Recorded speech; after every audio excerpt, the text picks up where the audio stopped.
Praise the lord. దేనిని గూర్చి చింతపడకుడు, కానీ ప్రతి విషయమును ప్రార్థన చేత కృతజ్ఞతాపూర్వకంగా మీ విజ్ఞాపనలను దేవునికి తెలియజేయుడి.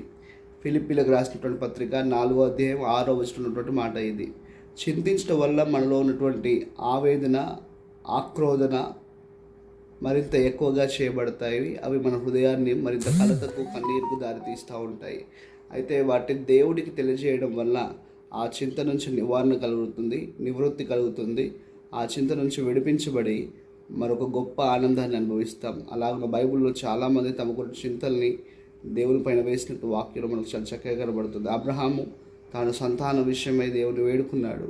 అయితే తన చింత అట్టది దేవుని పైన వేసినప్పుడు తనకి చక్కనైనటువంటి కుమారుడైనటువంటి ఇసాకును దేవుడు అనుగ్రహించాడు.